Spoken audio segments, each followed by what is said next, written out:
A primera vista, el desierto pareciera un terreno baldío que no vale la pena conservar. A lo largo de este documental, descubriremos todo lo contrario.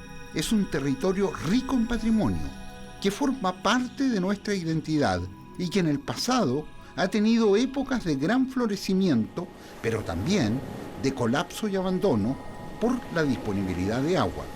Los invito a un fascinante viaje de agua y arena, a una travesía por el desierto de Atacama.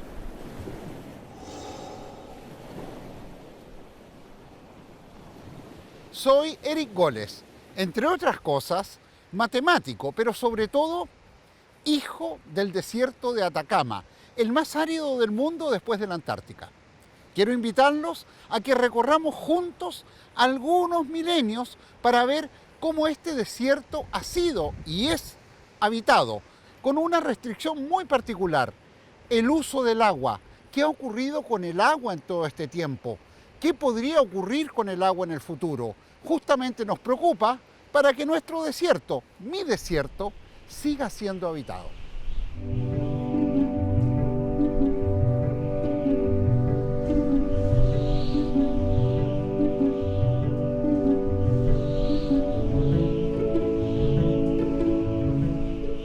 El desierto de Atacama, vasta extensión de nuestro territorio, desde Coquimbo, por el sur, hasta prácticamente el sur del Perú, 100.000 kilómetros cuadrados.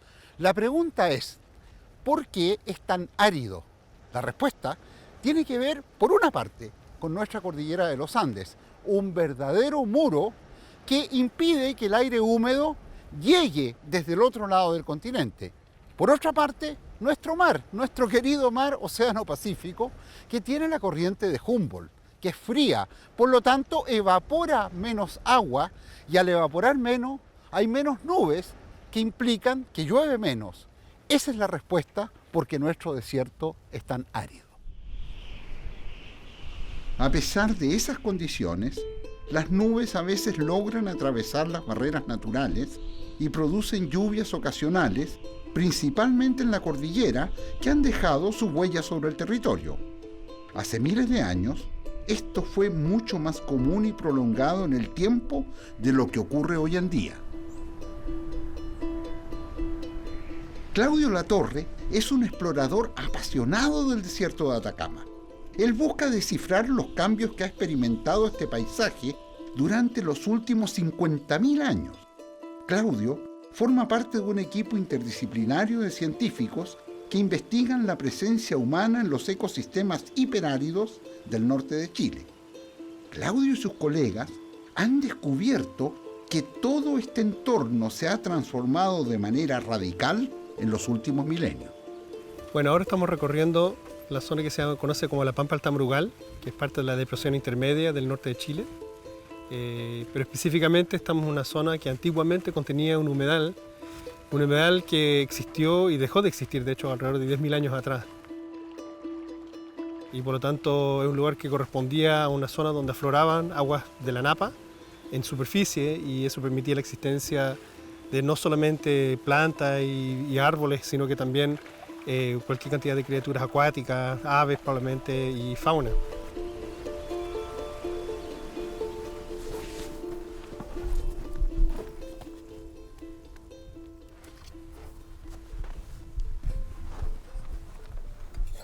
El desierto para mí, ¿cierto?, es realmente es el lugar, es mi laboratorio, es decir, el lugar donde uno va a pensar y donde uno ve los procesos, ¿cierto?, y donde uno tiene huellas del pasado, es acá.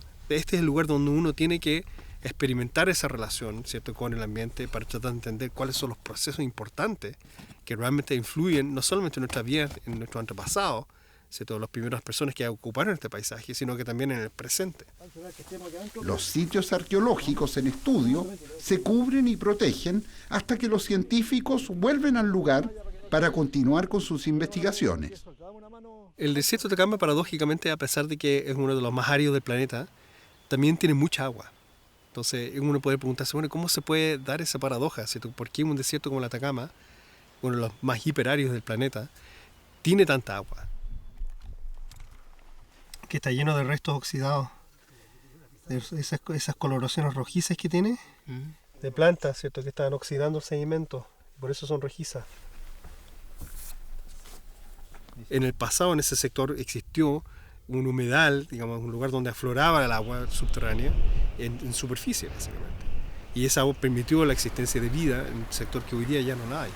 Y esa bonanza de agua viene precisamente porque las variaciones climáticas del pasado han generado ciertos extensos acuíferos en el desierto. Entonces, eso ha permitido que en algunas partes están relativamente cerca de la superficie. Entonces, eso permite, por ejemplo, que exista la pampa del Tamborugal, por ejemplo, donde estos árboles que pueden vivir en la ausencia de precipitaciones, porque tienen las patitas, las raíces metidas en la napa freática y pueden chupar agua de ahí. Y ahí de esa manera se mantienen vivos. Pero en muchos otros casos, ¿cierto? Tenemos quebradas, ¿cierto? Tenemos lugares, tenemos oasis donde afloran naturalmente las napas. Pero lo que sabemos es que esas napas, ¿cierto?, son producto de un cambio climático pasado y que para que vuelvan a recargarse tiene que volver el clima a ser como era hace 10.000 años atrás. Y eso posiblemente no ocurra ni yo, ni mis hijos, ni sus nietos, ni sus bisnietos van a lograr ver ese tipo de cambio climático porque ocurre a otros rangos de tiempo, ¿cierto? Más allá de nuestras escalas humanas normales.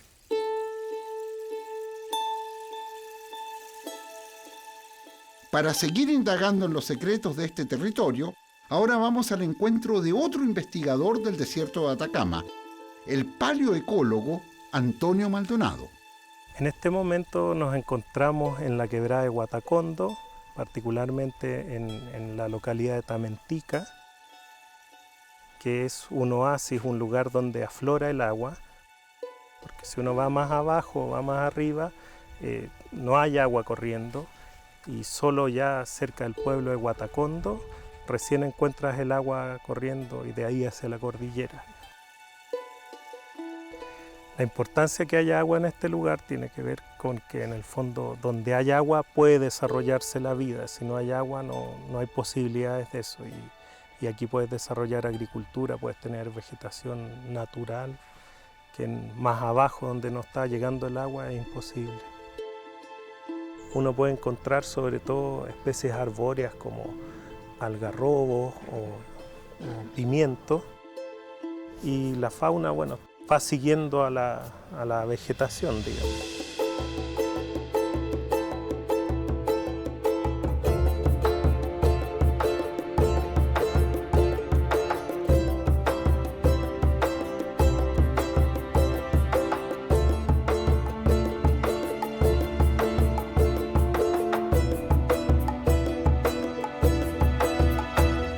En concreto, el desierto de Atacama siempre ha sido un lugar muy hiperárido, es decir, que su balance o la cantidad de agua siempre ha estado en menor cantidad de lo que sale. Sin embargo, hace unos 17.000 a 11.000 años empezó a incrementar la cantidad de agua que empezó a ingresar a este desierto. En general, este evento pluvial que le llamamos nosotros, que mucha abundancia de agua, generó que en lugares muy específicos de la Pampa del Tamborugal, por ejemplo, corrieran ríos en lugares que actualmente son secos, no hay nada. Y esto creó hileras verdes en las cuales se desarrollaban vegetación y que permitió también megafauna y otros hábitats importantes de productividad.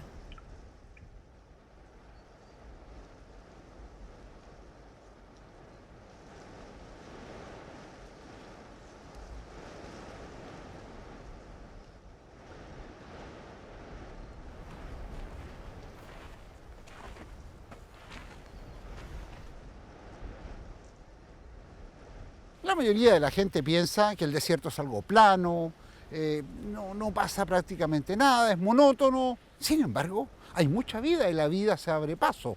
Basta ver esas tremendas heridas que son las quebradas. En el fondo de ellas puede aparecer una vegetación exuberante y de pronto un animal del porte de un elefante.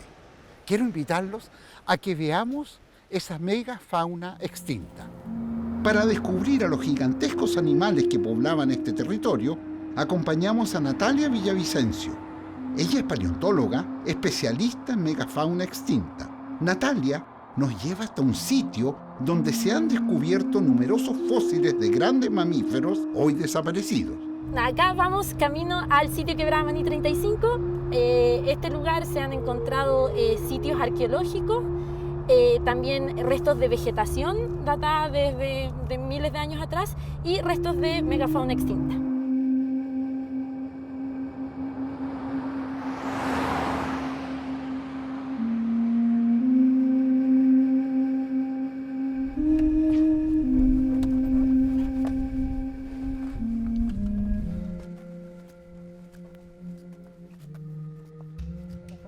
Ahí sí tienes razón. Que está La así. espina está para allá. ¿Y quiere decir que las espinas están para acá? Que las apófisis van en dirección hacia allá, tan espinosa. Este es un esqueleto casi completo de lo que creemos puede ser un megaterio y que fue encontrado aquí en este como contexto de paleohumedal, de lo que fue un humedal antiguamente. Y el resto de la evidencia muestra que había vegetación en el lugar, que había agua superficial en el sector y probablemente por eso este animal se encontraba acá viviendo.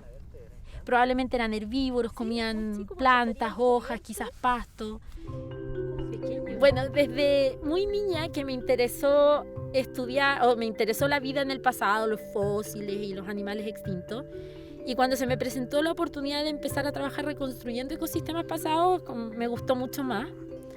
Y ya metiéndome como en el tema de la extinción de la megafauna, me di cuenta también que tiene como una importancia para la actualidad muy grande, porque es una extinción de gran magnitud que pasó en un contexto de cambio climático, en un contexto de aumento de impactos humanos probablemente, que es muy análogo a lo que tenemos hoy en día. De cierto, en el tiempo que yo estudio, digamos 20.000 años atrás, 18.000 años atrás, era más húmedo en algunos lugares, más húmedo de lo que es hoy en día, era más frío también. Habían sectores con vegetación como el que estamos viendo acá atrás que ya no existen, pero que probablemente hace unos 11.000 años atrás habían plantas, había agua, habían aves y guanacos viviendo en el lugar. También había fauna que ya no existe, que es fauna extinta, que eran animales mucho más grandes, del tamaño de los animales que hoy viven en África, por ejemplo, que en Chile en verdad no tenemos esa diversidad de cebras y elefantes. Podrían existir animales de ese tamaño en un paisaje como este. Claro, pero no sé si se podría hacer la cabeza en la costilla, igual súper plano, a no ser que solamente... Una vez que ya los humanos llegaron, también empezaron a asentarse momentáneamente en este lugar, aprovechando que había agua y habían aves que podían comer y otra fauna que podían consumir. Y quizás para ellos era un lugar de paso como un corredor. Era un corredor verde rodeado por sectores probablemente más desérticos. La presencia del agua acá hace 10.000 años era lo que permitía que hubieran plantas y por tanto hubieran animales grandes consumiendo esas plantas, que hubieran humanos cazando esos animales y también aprovechando esa misma agua. Sin agua ese ecosistema desapareció completamente, ya no hay plantas, ya no hay animales ni personas viviendo en este sector. Lo que estos estudios sobre los ecosistemas del pasado nos dicen es que la última vez que se recargaron las napas subterráneas fue hace 9.000 años atrás, terminó esa recarga hace 9.000 años atrás y desde ahí no ha habido ninguna recarga y la población humana ha aumentado en el lugar, hay más poblado en la costa, hay más industria minera, hay más gente que quiere vivir acá por esta industria minera y todos necesitan agua. Entonces la extracción de esta agua ha ido aumentando en el tiempo y su recarga no ha sucedido en el tiempo.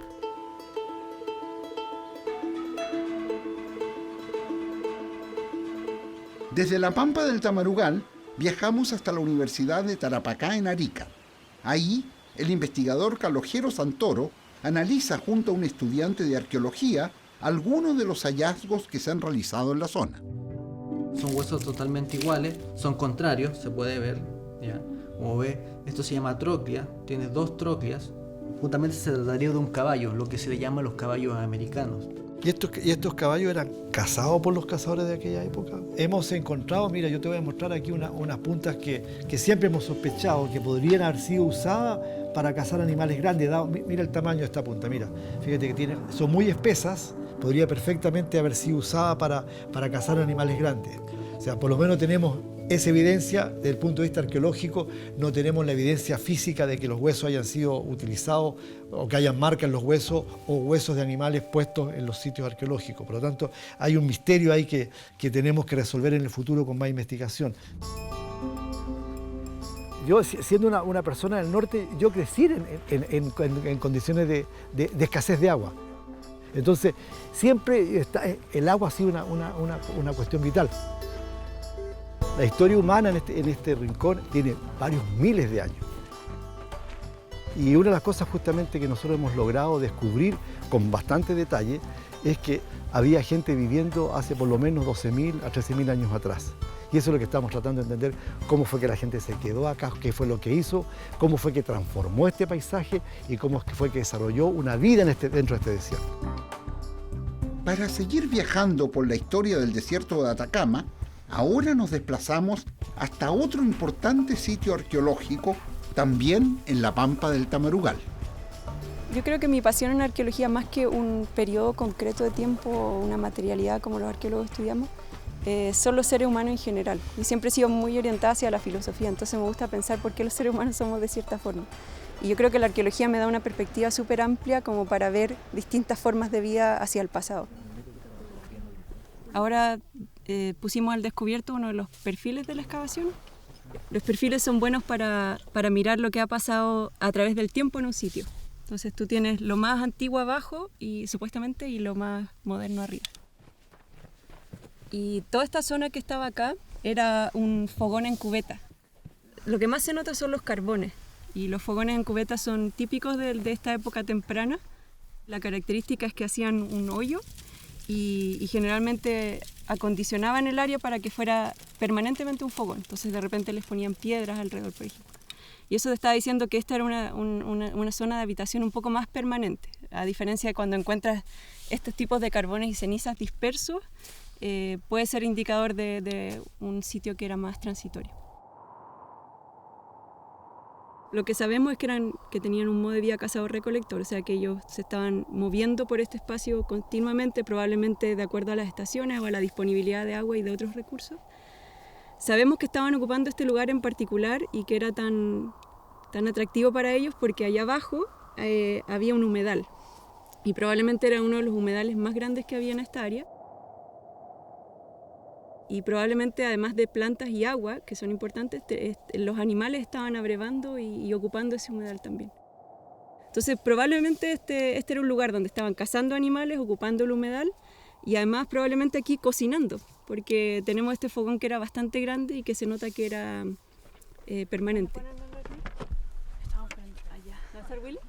Sí. ¿O está el montón? Está el montón. Ya. Primer arnero, chicos.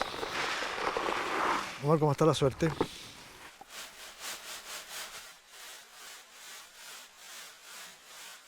Muy compactados estos limos. ¿Hay animales grandes y chicos aquí? ¿No hay algún roedor aquí o no? No. Tenemos la propuesta, ¿no es cierto? La idea, la hipótesis de que después de los 10.000 años aquí hay un abandono de este espacio.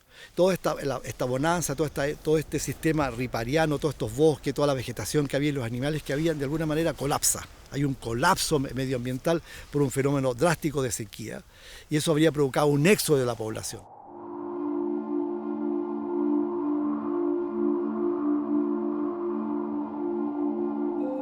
No puede haber nada si no hay agua. No tenían tecnología para poder bombear agua del subsuelo, por lo tanto tuvieron que irse.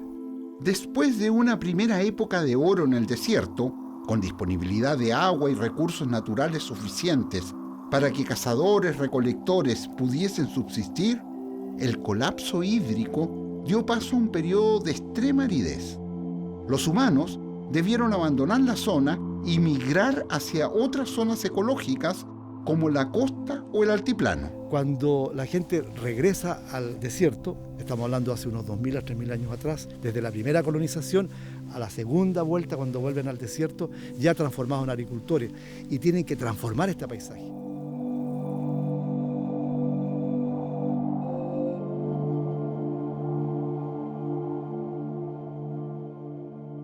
Los habitantes primitivos del desierto no tenían la tecnología para extraer agua de grandes profundidades. Y hace 10.000 años, Una enorme sequía los saca del territorio, tuvieron que emigrar.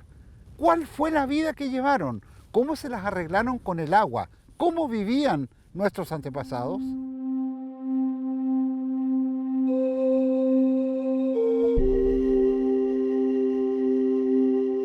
Hace 3000 años el desierto comienza a recibir en las tierras altas mayor humedad, comienza a llover más y esto es de alguna manera conocido y utilizado por las poblaciones humanas en su beneficio.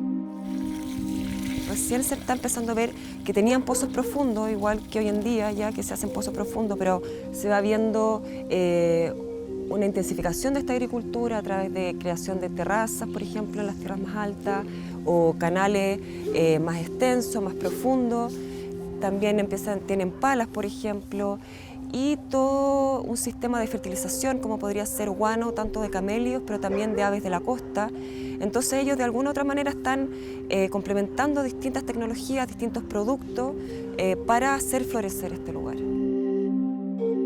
Hay que generar los espacios para que la gente pueda sembrar sus semillas de los distintos productos que aquí se cultivaban, como quinoa, maíz, camote, papa, ají y muchas de las cosas que hoy día comemos diariamente en nuestra familia. Es fascinante cómo la gente se adaptaba aquí a este ambiente tan hostil y lo ha aprendido a amar, digamos, lo ha hecho su propia tierra. Eso lo vemos, por ejemplo, en Pica o en localidades chiquititas que todavía siguen ahí luchando contra el desierto. Y eso va a provocar otro gran cambio, que aparezcan las primeras aldeas en el desierto. Por eso estas primeras aldeas también no es extraño que sean hechas con barro. El barro es justamente esa mezcla del agua y la tierra que de alguna manera también va a tener un efecto simbólico y por eso Ramaditas o Guatacondo y varios otros asentamientos dentro de este espacio dan cuenta de esa combinación. Para conocer esos poblados de barro, Antonio Maldonado nos acompaña hasta Ramaditas, una aldea donde se congregaban grupos humanos para desarrollar una vida centrada en el desierto. Aquí estamos en el sitio arqueológico Ramaditas del periodo formativo, que es más o menos entre 3000 a 1000 años antes del presente.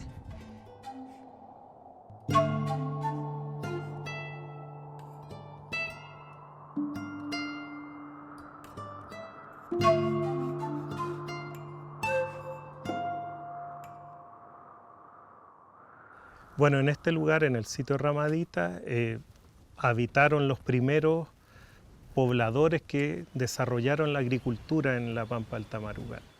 El sitio de Ramadita fue construido, como ven aquí, con barro y roca. Si ustedes ven ahora, hoy día el barro es imposible conseguir en el día a día, digamos. Sin embargo, en el pasado esto fue posible construirlo y como pueden ver aquí, no hay un patrón fijo, sino que están intercaladas las rocas y el barro, pero también tienen las marcas de los dedos que dejaron la gente que estuvo construyendo esto. Y bueno, en la parte alta venían unas vigas que iban hacia un poste central y eso tenía un techo que era principalmente de totoras probablemente. Hoy sería muy difícil vivir en este lugar, como lo ven es extremadamente árido, pero en el pasado esto sirvió como un lugar de producción agrícola y de intercambio en el cual la gente venía y hacía sus transacciones, digamos, y también se estaba desarrollando toda la agricultura que hubo aquí en esta pampa.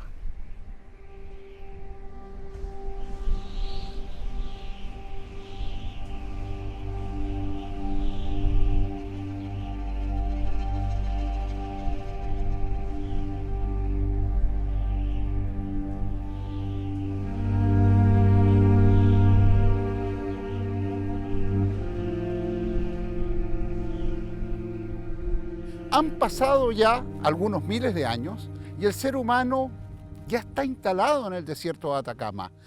Y mira esta superficie prístina que lo lleva a dibujar con piedras, geoglifos, que yo los invito a mirar conmigo, a volar para ver este verdadero zoológico y estas obras de arte.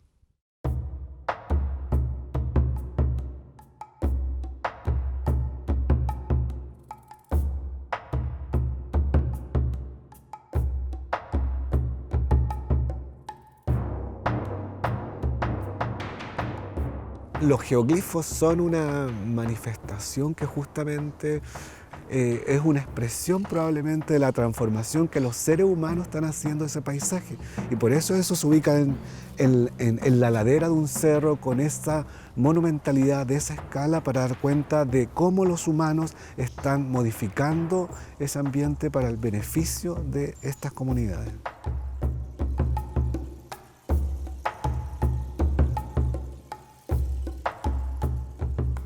Bueno, esta nueva forma de vida que se instala en el desierto, que es vivir en comunidad, también, digamos, se producen relaciones sociales distintas y eso hay que exhibirlas, mostrarlas. Hay rituales, hay conmemoraciones y por lo tanto en la necesidad de contar con otro tipo de artefactos, digamos. Ya no son solamente puntas para armas o vestimentas sencillas, todo esto se complejiza y es por lo que es necesario procesar también de manera distinta los alimentos. Eso implica que la gente necesita también generar formas de conexión, de intercambio y nuevas relaciones sociales con otros grupos distintos.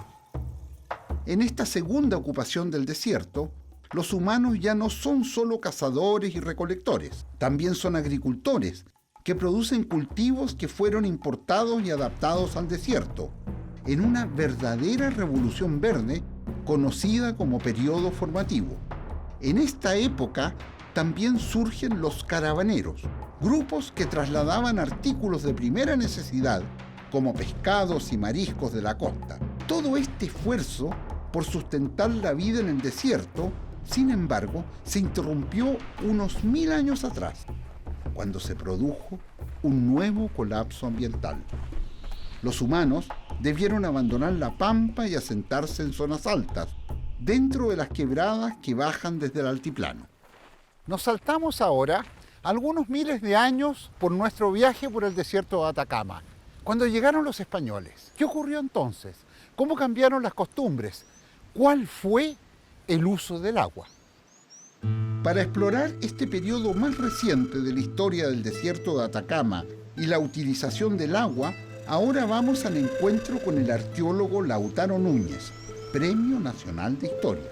Nos reuniremos con Lautaro en el valle de Quisma, cerca de Pica, al interior de Iquique. Las raíces familiares de Lautaro se remontan a estas tierras. En este momento estamos en el valle de Quisma. Es un valle muy especial.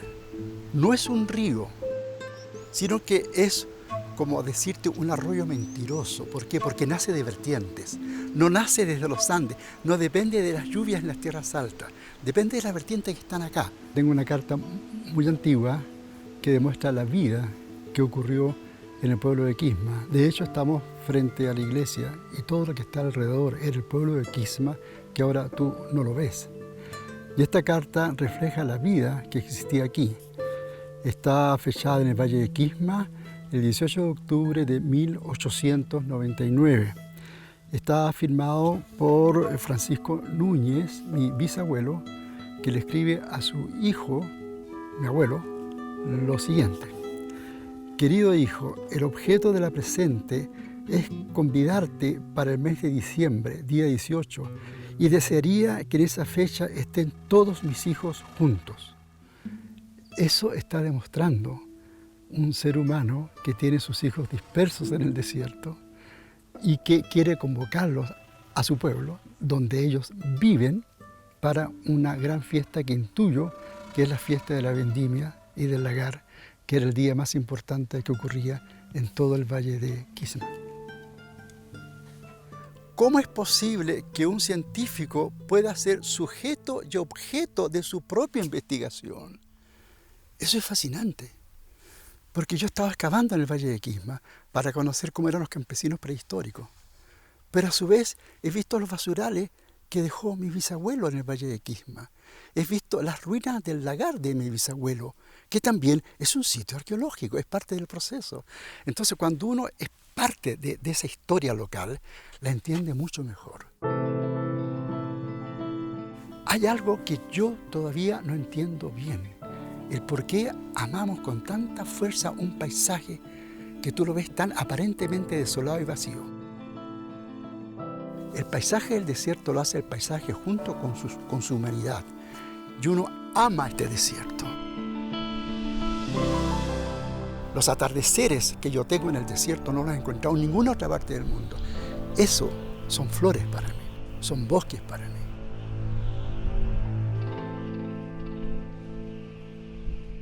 Con la llegada de los españoles se produce el primer impacto. Ya cambió el paisaje. Ya no hay maizales en este valle de Quisma, hay solamente viñas. Pero luego viene el tercer impacto. El tercer impacto viene cuando se produce en el siglo XIX este boom salitrero.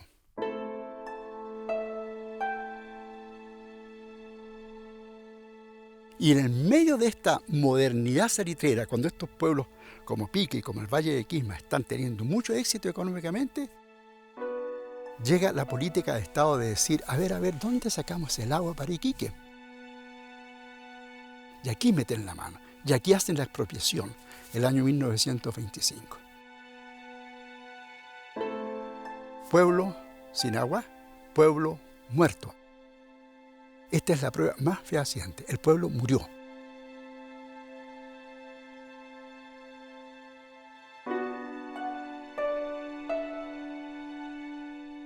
Porque, ¿qué otra cosa puede hacer una persona cuando le dice no hay agua?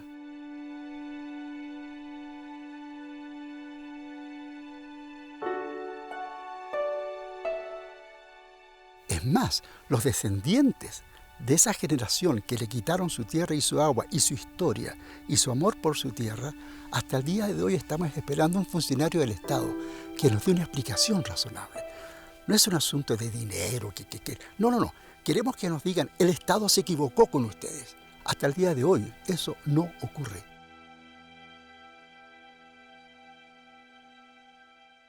Cuando llegaron los españoles a América creyeron que el desierto no era habitable y las descripciones eran terribles, esta tierra yerma, que no hay nada, en fin, eran muy drásticas en ese sentido. Y por otro lado, se veía que había gente que vivía en estos lugares y vivía bien. Yo he aprendido a lo largo de los años que llevo en los territorios altoandinos y quebradeños del desierto, que la gente en primer lugar ama lo que hace, ama donde vive, no puede vivirse en ese paisaje y lo cuida mucho. Pero lo cuida no por un discurso, lo cuida como un modo de ser. Entonces a mí me enseñó la gente que primero hay que amar un territorio para habitarlo, cualquiera sea, porque en este territorio falta el agua, pero en la selva hay exceso de agua. Y sin embargo, ese exceso de agua es un exceso de agua que también podrías decir tú no me permite vivir. Sin embargo, la gente que vive en la selva está muy feliz con su entorno. ¿Por qué? Porque lo conocen y lo han habitado por miles de años. Conocen sus méritos, sus dificultades, pero así lo aman.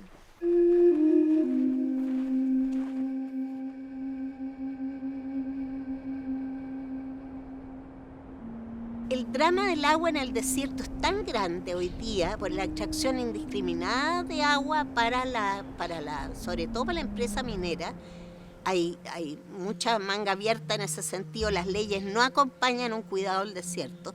Y por otro lado, tanto el Estado como los industriales y los empresarios aprendan a escuchar a los científicos que les están diciendo la verdad, que no hay un tango perdón la palabra, de no querer que no haya desarrollo ni nada de eso, sino que hay que hacerlo mucho más sustentable u otro tipo de implementación que cuide el desierto.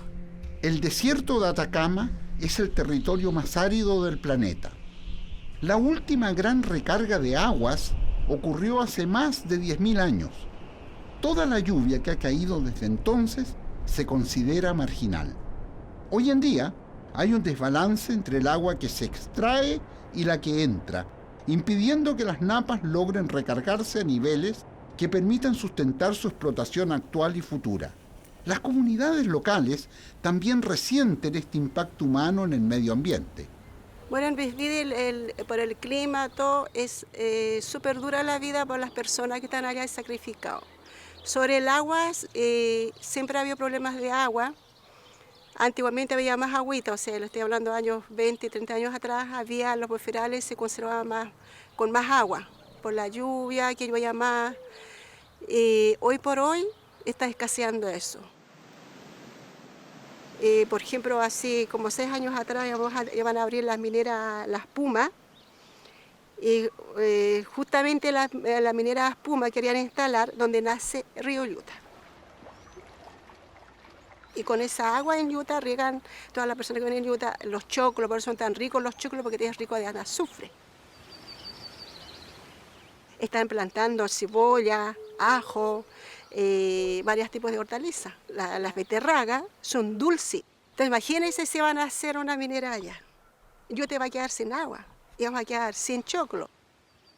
Entonces hicimos una marcha gigantesca. O sea, me incluyo yo porque llevé a mis hijos, llevé vecinos, llevé varias personas a hacer la marcha, hicimos una marcha gigantesca y paramos eso.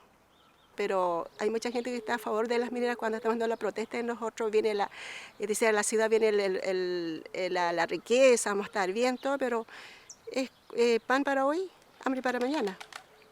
Peor todavía, porque nuestra descendencia, nuestros hijos, o sea, nuestros nietos van a quedar sin agua y contaminados.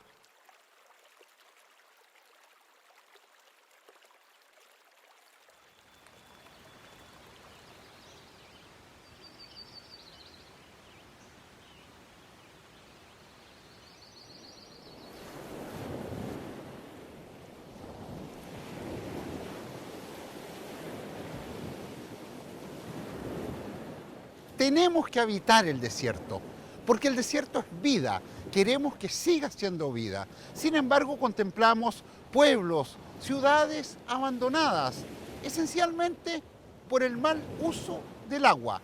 El agua es escasa. Sin embargo, entre la intersección del desierto con el Océano Pacífico, se evapora el agua, se transforma en camanchaca, en niebla. ¿Cómo podemos recuperar toda esa agua? ¿Qué estamos haciendo a nivel de nuestra ciencia y tecnología? ¿Por qué? Porque muy sencillamente queremos que el desierto sea vida, queremos seguir viviendo en nuestros desiertos. Ahora vamos al encuentro del geógrafo Pablo Hoces. Pablo es especialista en el desarrollo de proyectos de captación de agua de neblina y en la evaluación de este posible recurso hídrico. En este momento vamos avanzando hacia la estación de investigación Atacama de la Universidad Católica. La estación de Alto Patache es el lugar en Chile donde existe la serie de datos de información más larga en comportamiento de la niebla como recurso hídrico en Chile.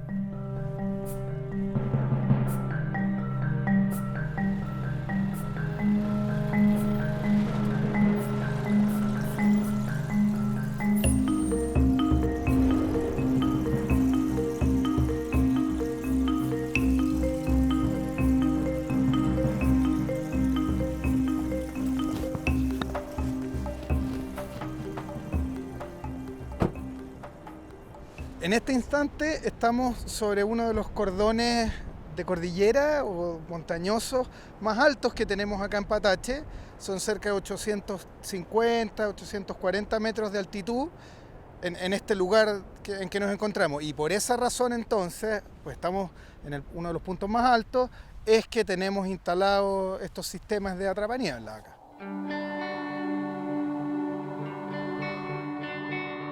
La neblina, como recurso hídrico, es una fuente permanente y constante de agua. Esta es una zona que ha tenido una ocupación diversa, previo probablemente a la llegada de los españoles y toda la colonia. Aquí ya vivía gente, ya vivían los antiguos que se llaman, que eran pueblos pescadores por una parte, mariscadores en gran medida, que obtenían parte de su agua dulce en estos lugares, en estas piedras. Mira, cáchate, está lleno de greda, vasijas, todas quebradas. Se les quebraban a los viejitos estas cosas. Esta es la piedra. Entonces, probablemente acá chocaba la nube con todas estas cositas, estos líquenes, y capturaban las gotas y esto empezaba a gotear. Y había goteado de manera profusa, importante. Entonces probablemente aquí ponían unos cueros y el goteo lo capturaban, y por eso hay tanta cerámica, mira. ¿Dónde eran vasijas quizás? Probablemente eran vasijas que usaban, se les quebraban, está lleno. Y entre medio comían. Se comían su loquito, su chorito que anda por ahí, mira, erizo. Entonces tenían agua dulce, tenían alimento, pero esta es la primera utilización o la original del agua de niebla o de la niebla como un recurso hídrico desde mucho antes que nosotros. Este aparato se conoce como atrapaniebla, que está hecho de malla de kiwi. Es perpendicular al viento. ¿Qué significa eso? Que este es el atrapaniebla y el viento viene de acá y lo enfrenta de esta forma, perpendicular. ¿Qué pasa entonces? Que las gotitas de agua que hay adentro de la nube, que las nubes son gotitas de agua, van quedando interceptadas en esta malla. Y una gotita más otra, más otra, más otra, forman una gota grande. Cuando la gota ya es suficientemente grande, empieza a descender por gravedad, porque se hace pesada, y baja, baja, baja por la malla hasta la canaleta. Luego de ser almacenada, esa agua es conducida a la estación de investigación, donde el agua se utiliza para cocinar, para tomar agua. Entonces, es un agua de uso doméstico. ¿Qué hora es esa? ¿A qué hora cae eso? Esto cae acá a las 20:30, pero en verdad va a ser a las 8:30.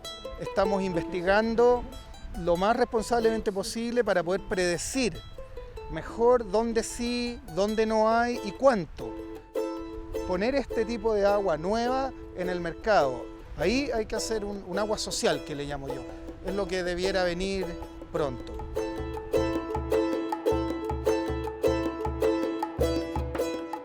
Para evitar un triste epílogo de la vida en el desierto de Atacama, necesitamos nuevas tecnologías de extracción de fuentes no tradicionales de agua, tal como están investigando aquí en la estación de Alto Patache. Pero no basta con eso. También resulta clave para el futuro un cambio cultural respecto del uso del agua, donde aprovechemos cada gota disponible. Después de todo, vivimos en el desierto más árido del mundo. Yo creo que la neblina o la niebla, ¿no es cierto?, es una oportunidad más allá de ser esencialmente un recurso de agua, es una invitación para la comunidad local a valorar lo que tiene en su entorno, a valorar el desierto. Sabemos que la neblina es una fuente de agua para la biodiversidad local y puede ser utilizada, ¿no es cierto?, para desarrollar muchas actividades locales y producir en el intento, ¿no es cierto?, una relación más bien del hombre con su medio y valorar ese entorno que generalmente es pensado como un ambiente inhóspito o más que inhóspito, desolado, sin vida. Y nosotros hemos aprendido que es exactamente lo contrario.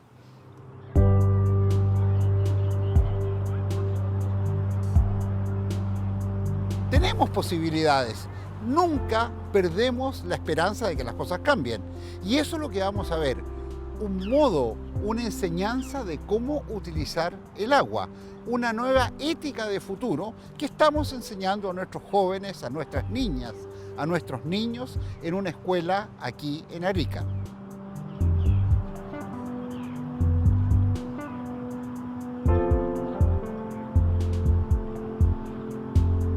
Nosotros estamos ubicados en la región de Arica-Parinacota, ¿verdad? Esta es la primera región de Chile y la ciudad de Arica, y estamos en el Valle de Azapa. Nuestro colegio tiene uno de los ejes principales, ¿verdad?, es el tema ecológico y de medio ambiente, y tenemos varias iniciativas ecológicas que estamos desarrollando. Unas tienen que ver con el agua. Estamos claros que vivimos en el norte de Chile, en Arica. Esta ciudad en particular, y sobre todo el valle, porque nosotros estamos inmersos en kilómetros del Valle de Azapa, necesitamos tener conciencia de lo que es el agua. Y es por eso que tratamos de concientizar a nuestros niños y la comunidad del uso eficiente del agua. Lo que estamos haciendo es un sistema por goteo que va directo a las plantas. La llenamos. Pero colócala nomás. Pero entonces nosotros las tenemos que viajar para que salga así. Este lugar es un huerto, el cual estamos manejando el grupo, que es un club que se llama Green Club, que está enfocado en aspectos ecológicos. Lo que he podido ver de primera mano y lo más rápido observable ha sido la conciencia de los niños. Ellos se preocupan de que el agua quede encerrada, de ocupar solamente lo necesario.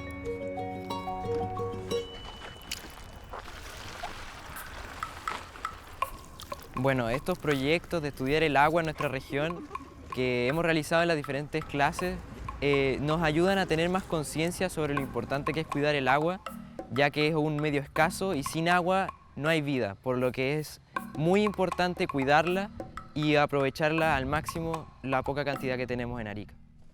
Yo ya casi lo voy llenando. Estamos enterrando los ecoladrillos que en su interior tienen basura reciclada que hemos sacado de los basureros, o también hemos recolectado de allá de las canchas la basura que dejan los niños. Y en el triángulo que tenemos marcado, ahí tenemos que poner los ecoladrillos y al medio va a ir una planta, como esta.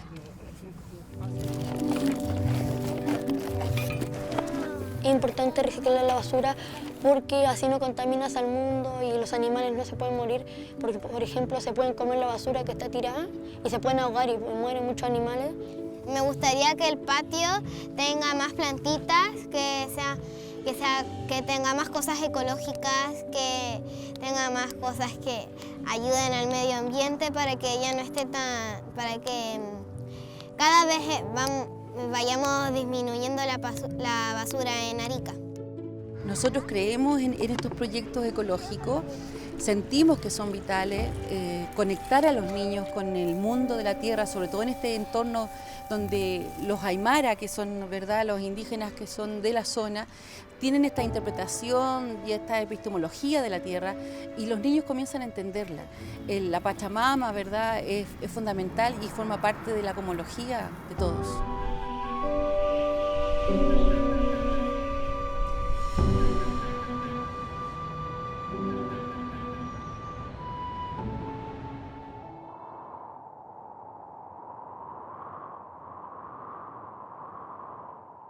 En realidad, si uno quisiera ser drástico, uno puede decir que el agua se está agotando.